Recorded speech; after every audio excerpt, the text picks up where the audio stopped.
Hello hello hi everyone. Myself Naman. और आज इस वीडियो में हम बीएससी नर्सिंग के बारे में उसका थोड़ा सा इन्फॉर्मेशन लेंगे कि बीएससी नर्सिंग का सिलेबस क्या है, उसका पैटर्न क्या है, उसमें कितने क्वेश्चंस आते हैं, उसमें कौन से सब्जेक्ट्स के क्वेश्चंस आते हैं, उन क्वेश्चंस का लेवल क्या होता है और हम उन क्वेश्चंस के लिए प्रिपरेशन कैसे कर सकते हैं। तो हम आज बीएससी नर्सिंग के बारे में उसका थोड़ा सा इंट्रोडक्शन वाला वीडियो हम लेकर आए हैं जो आपके लिए बहुत ही यूज़फुल होगा। तो आइए एक एक करके समझते हैं कि बीएससी नर्सिंग एग्ज़ाम क्या होता है, उसको कंडक्ट कौन करवाता है और उसके थोड़े से पैटर्न और सिलेबस का हम आइडिया लेते हैं। सबसे पहले हम जिस एग्ज़ाम की बात कर रहे हैं वो एग्ज़ाम है बीएससी नर्सिंग। छत्तीसगढ़ के कॉलेजेस के लिए, चाहे वो गवर्नमेंट हो या वो प्राइवेट हो, जो कंडक्ट कराता है एंट्रेंस एग्जाम वो है सीजी व्यापम।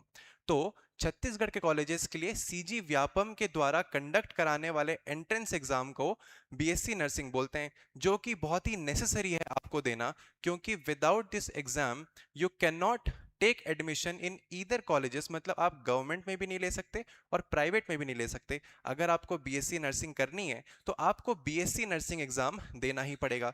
तो क्योंकि ये एग्जाम इतना इंपॉर्टेंट है तो आइए इसके सारे एस्पेक्ट्स को हम बहुत ही बारीकी से समझते हैं कि हम इसके बारे में क्या क्या इंफॉर्मेशन हमारे लिए इंपॉर्टेंट है। सबसे पहले देखिएगा, एग्जाम कौन सा है, बीएससी नर्सिंग। सबसे पहले इसका ड्यूरेशन समझिए कि ये एग्जाम हमको 4 इयर्स में हमारी डिग्री बीएससी नर्सिंग की कंप्लीट हो जाएगी। मतलब अगर हमको बीएससी नर्सिंग का डिग्री लेना है तो हमको 4 साल का समय लगेगा। तो ये कोर्स, ये डिग्री 4 इयर्स की है। 4 इयर्स में हमको हमारी बीएससी नर्सिंग कंप्लीट हो जाती है। सबसे पहला पॉइंट। सेकंड पॉइंट, इसका जो एज लिमिट है वो है 17 से 35 इयर्स।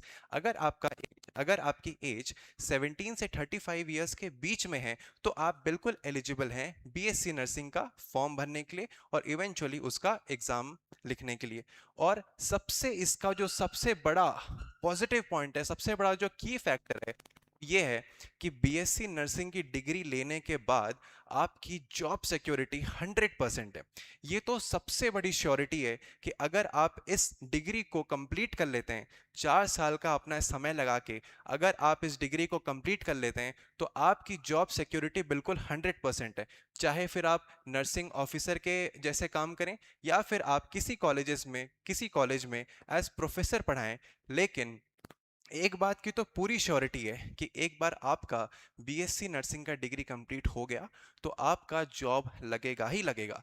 तो ये श्योरिटी अगर हो तो फिर वो इस एग्जाम को, इस कोर्स को बहुत ही अच्छे लेवल पे ले जाता है, क्योंकि अगर आपके हाथ में 100% जॉब सिक्योरिटी हो तो फिर सोचो कितना फ़ायदा वाला बात है।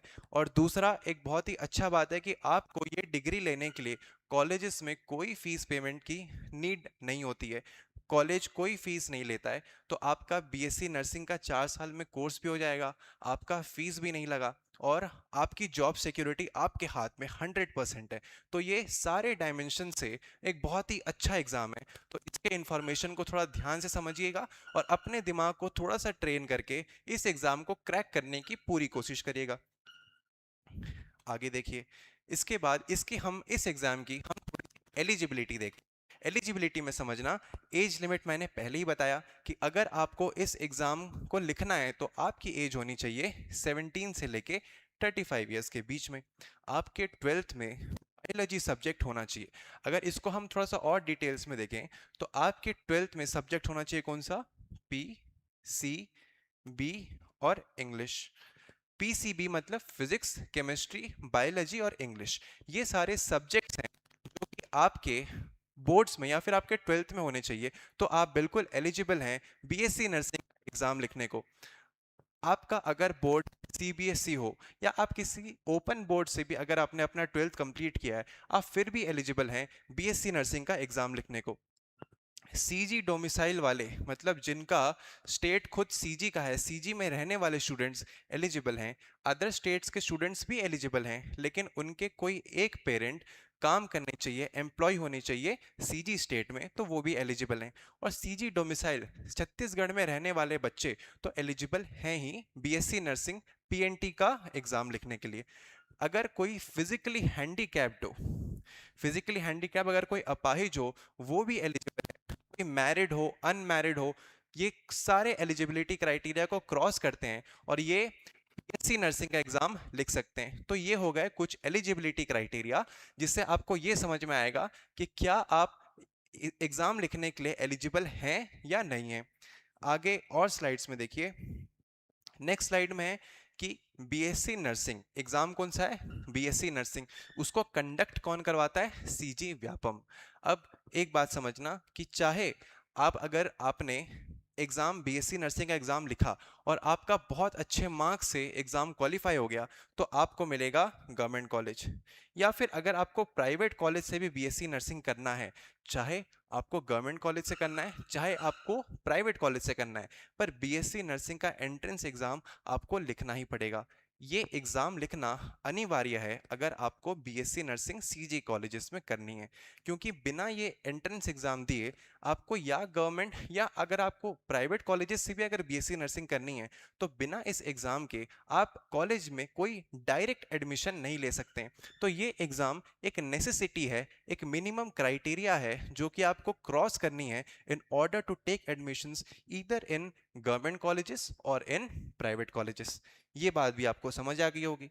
नेक्स्ट स्लाइड में देखिए, अगर हम इसका थोड़ा सा डेट शीट समझें, हम इस एग्जाम का थोड़ा सा डेट शीट समझते हैं कि इसका जो फॉर्म डेट है कि एग्जाम का हम फॉर्म फिलिंग डेट क्या होगा, तो ये अप्रोक्सीमेटली मार्च 2026 में इसका फॉर्म आउट होगा और एग्जाम डेट है इसका 11 June of this year only 2026 में बीएससी नर्सिंग का एग्जाम होगा। और फॉर्म हमको फिल करना है अप्रोक्सीमेटली, उसका जब डेट आउट होगा कि मार्च अप्रोक्स में उसका फॉर्म आएगा और 11 जून को उसका एग्जाम होगा। तो ये हो गया उसका कुछ डेट लाइन कि हमको एग्जाम देना कब है।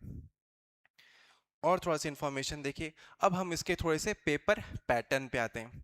हम इसका थोड़ा पेपर पैटर्न समझते हैं कि इसमें इस एग्जाम में कौन से सब्जेक्ट्स से क्वेश्चंस आते हैं, कितने क्वेश्चंस आते हैं, क्वेश्चंस का मार्किंग स्कीम कैसा है, इसका थोड़ा सा आइडिया लीजिएगा। पहली बात, इसका अगर सिलेबस देखें तो टोटल पेपर में 5 सब्जेक्ट्स आते हैं, टोटल 5 सब्जेक्ट्स आते हैं, जिसमें पहला है biology, chemistry, physics, nursing aptitude और लास्टली इंग्लिश।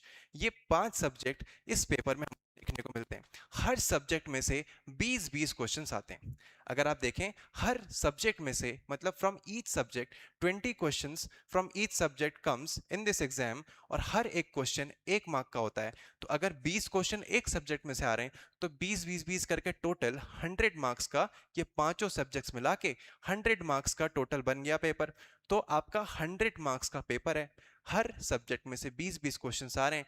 इसका जो सबसे बड़ा पॉजिटिव पॉइंट है, जो कि एक्चुअली में बहुत कम एग्जाम्स में हमको देखने को मिलता है, कि इसमें कोई भी नेगेटिव मार्किंग नहीं है। अब थोड़ा समझो, जिसको आइडिया नहीं है कि नेगेटिव मार्किंग क्या होती है, नेगेटिव मार्किंग एक बहुत बड़ा फैक्टर है। जैसे अगर आप दूसरे एग्जाम्स की बात करें, जैसे नीट की बात करें, तो नीट में मार्किंग स्कीम होता है +4 -1, मतलब अगर आपका एक क्वेश्चन सही हुआ तो आपको 4 मार्क्स मिलते हैं। अगर आपका एक एक भी क्वेश्चन गलत हो गया तो उसमें आपका 1 मार्क्स कट जाता है। मतलब मान लो अगर आपके पास 2 क्वेश्चन हैं, फॉर एग्जांपल मैं नीट का बात कर रहा हूँ, अभी बीएससी से हम थोड़ा सा हटके हल्का सा नीट से कंपैरिजन करते हैं, कि नीट में अगर फॉर एग्जांपल आपको मैं 2 क्वेश्चंस दूं, उसमें से आपका एक क्वेश्चन सही हो गया और एक क्वेश्चन गलत हो गया, तो सही क्वेश्चन के आपको मिले 4 मार्क्स और गलत होने के लिए आपके 1 मार्क्स कट गए, तो टोटल आपके मार्क्स आएंगे 3।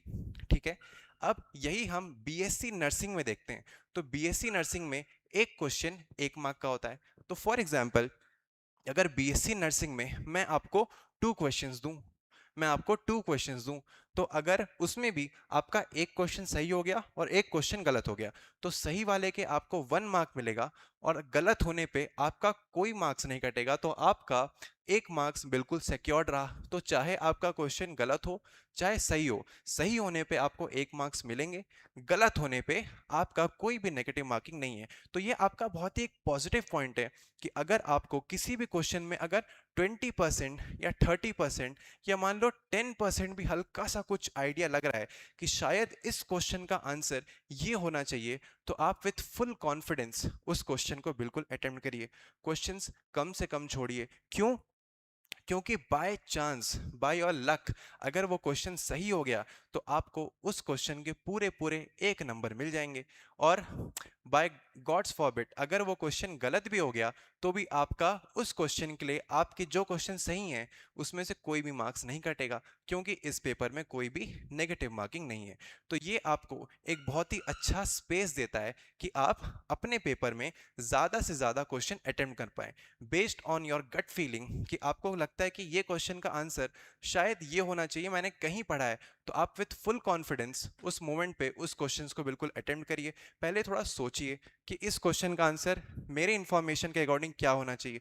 अगर आपको आंसर में 100% श्योरिटी है तो बिल्कुल उसका अटेम्प्ट करिए। अगर थोड़ा सा श्योरिटी कम भी है, मतलब अगर आपको 30-40% लग रहा है कि शायद ये आंसर होना चाहिए, मैं बोलूँगा कि आप उस इस सिनेरियो में भी उस क्वेश्चन को अटेम्प्ट करिए, क्योंकि इसमें कोई भी नेगेटिव मार्किंग नहीं है। तो अगर आपको जो रिकॉल हो रहा है 30-40%, अगर वो सही हो गया तो आपको 1 मार्क पूरा मिल जाएगा।